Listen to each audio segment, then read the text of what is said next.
Welcome to the Steps of Madness, episode number 2. I have to adjust my camera to see if I can look into it. Samsung never builds things properly. You wind up with a side shot every time that you go to VideoTube. Not to mention, I got a gig of empty space here. When I go for updates, it was telling me there wasn't enough room. Like, come on. I'm tired of my Samsungs. One has been retired already, and the stuff has been loaded onto on a Huawei tablet. Let's see how it works. I'm looking forward to using it pretty shortly. I've been too busy upgrading this to a certain degree, clearing stuff up so I could make this recording. Anyway, um, on the Steps of Madness, maniac or manic type of uh, illness is defined, also known as manic syndromes.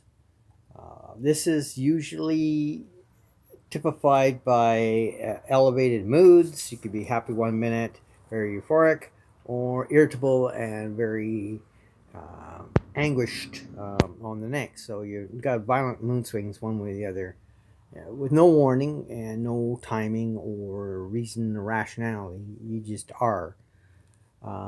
Pressure of speech. You don't just talk in a calm, low voice. You have to be right here in my face to tell you this. That type of speech. I want you to keep in mind of all this, okay? If you saw part one, this is part two. A mental illness has plagued mankind for almost since creation, if you're a creationist. Increased energy. Um, your strength overwhelms you at times. You could do things that are almost superhuman, or definitely not on your own um energy level by where it is. You can go for hours. You can do things. You can move things. You can pick up lift up things that you probably couldn't do under normal aspects, as well as hyperactivity. You got to keep going, going, going, going, going, going. Almost like the ever-ready bunny. Hmm. I might talk to my psychologist to get that ever-ready bunny in here and have a little chat with him. Over time, even though they know how to diagnose this, the elitists have learned to manipulate this disease and learn how to trigger it to turn it on, as well as to switch it off. They've done so to be able to qualify their objective. They do it by manipulating the masses and creating hysteria and then send them forth to go conquer. This helps feed their own paranoia that they're just not good enough, as well as their own desire of superiority. They had to be the best of the best. You weren't just satisfied to be the king of Regina. You had also expand yourself to be king of Regina and Moose Jaw. Regina and Moose Jaw Swift Current. Push yourself north and overran Swift Current. Eventually become King Saskatchewan. I'm using Canadian cities and provinces just an example. Until you try to dominate most of or all of Canada. We have the same situation. Our prime minister is virtually the king, and his minions are the province of Quebec. Well, Canadians know what I mean by that. If you don't agree with it, you know what? Bite me. It's a fact. All right. Nothing happens in this country without Quebec's approval, and yet they're screaming they don't have enough power when they already hold the balances of power, even greater than the balances of power. They have 100% a say into what happens in this country versus the rest of the Canadians, which don't get any input. The amount of frustration and of equity in government, as well as representation, not only by provincial level but as well as racial levels and other aspects, is putting weight on Quebec, but it refuses to budge. Who are still predominantly racist in their attitudes, French speaking in their attitude. Even though that this is a bilingual country, they're given special status to move their languages outside Of course, the backlash from that has suddenly opened up a whole can of worms because it's not just Canada, English and French. We now have English and Hindi, English and Punjabi, English and Italian, English and so they speak in their own home languages without recognizing the two official languages which one was supposed to speak in the first of the founding of this country because the two major nations were French and England. All the nations came secondary to the issue as to what Canada was, long established as a French English colony.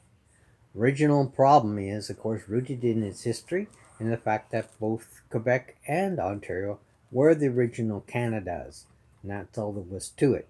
Quebec was Upper Canada and Ontario Lower Canada, or was it the other way around?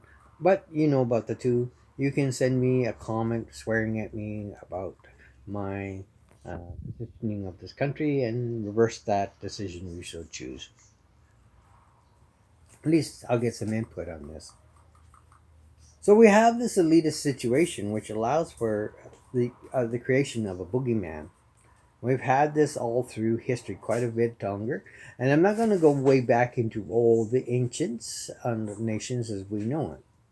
But when one nation felt the superiority of the other, whether it was Acadia versus any of the other countries around it, all the way through to Babylonia and as well as other nations, Greece eventually became conquerors and used the same type of manipulation to control the people and masses to get what they wanted, to conquer the world, to rule over the known world as it was, and possibly if it became other things became known to them, they also had desires to rule over that. There's a song that comes to my mind. Everybody wants to rule the world. Given a man enough authority, he'll try to gravitate toward power. I've tried to learn to control in my life, moving from authorities into power. Power only is greed, and power only corrupts. We should deny and fight against power. We should stand and oppose and speak against power. But regardless, we become sheeple and begin to submit. Now, there's a common term that we've heard. What is a sheeple? Nobody stops and asks. We just assume that, these are the herds and masses who will do anything to comply, which isn't a bad definition. Over history, we've had Rome. Let's go for as modern as we can, all right, where they have taken the norm of acceptance and rerouted it into becoming the evil, dark, or the enemy. We had an example of that in our earlier modern history, where Rome versus Christianity. Christianity was ruled originally by Rome as some kind of cult, and would probably die out. Therefore, had to be deemed eradicated. Even though the fact that 80% of Rome had a multi tirade of cultic religions, it was able to convince its subjects as well as other nations under its domination. There is something sadistically wrong with Christianity. Christianity, in its original aspect, was um, what you call that, pacifistic, as well as neutralistic. Didn't involve itself too much with governments. In fact, abhorred governments, stayed away from governments, considered them all the enemy, and this persecution only systematically enforced the idea that there's something wrong, which is why the church, for all its history, the true church, has always clashed with any type of form of government, except those which are elected freely, and not necessarily those areas which are appointed and or made lords of or top.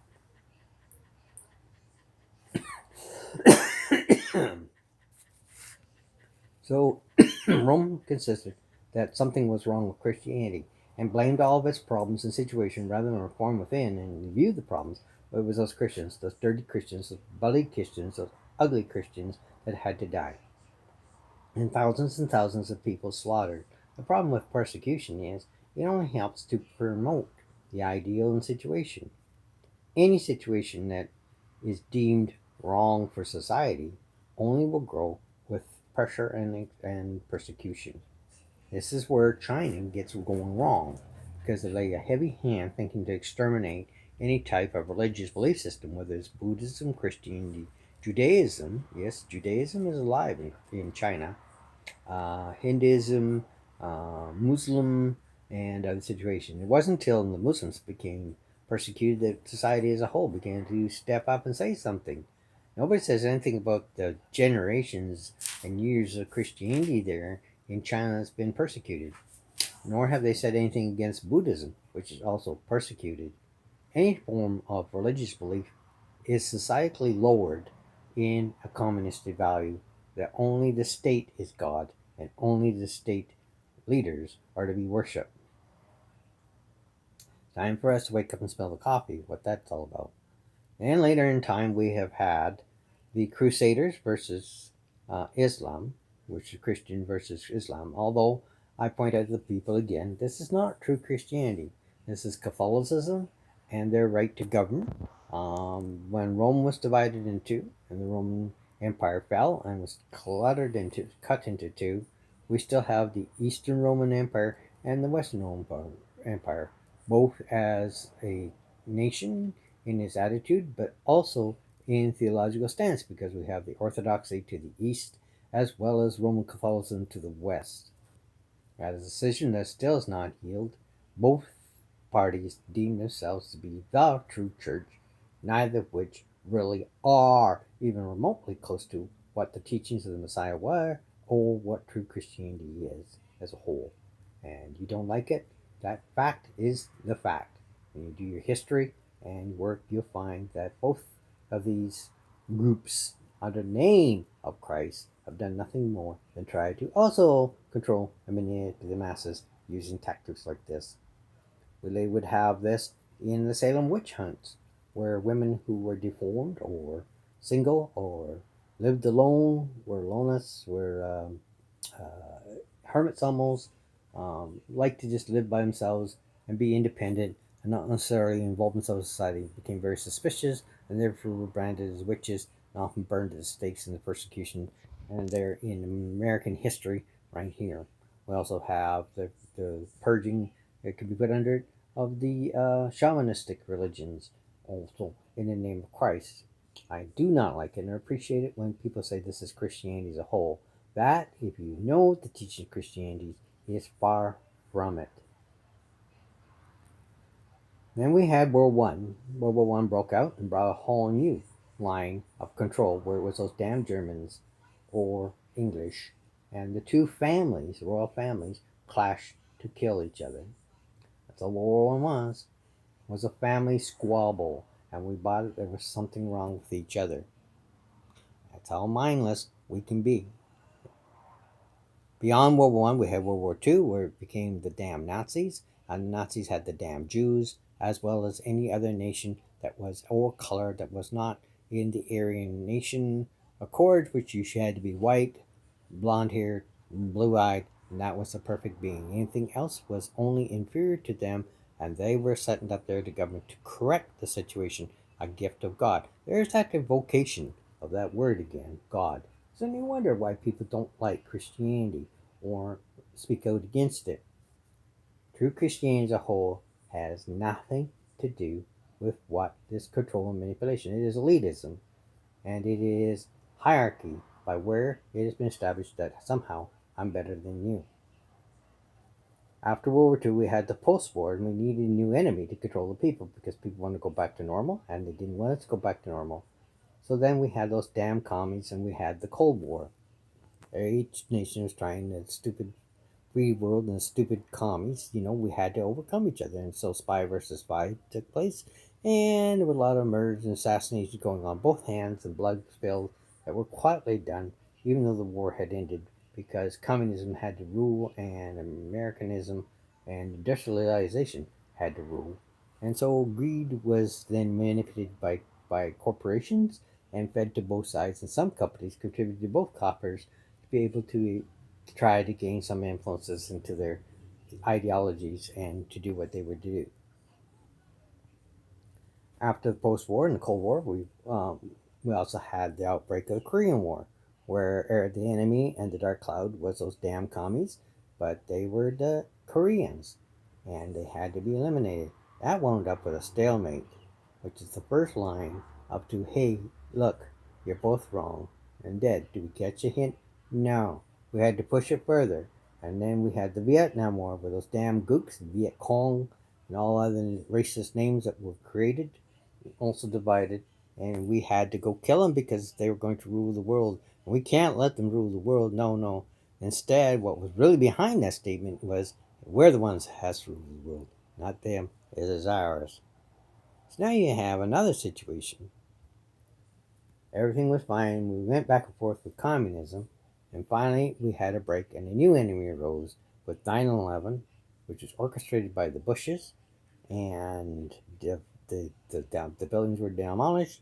And then it began those damn fanatic Muslim people.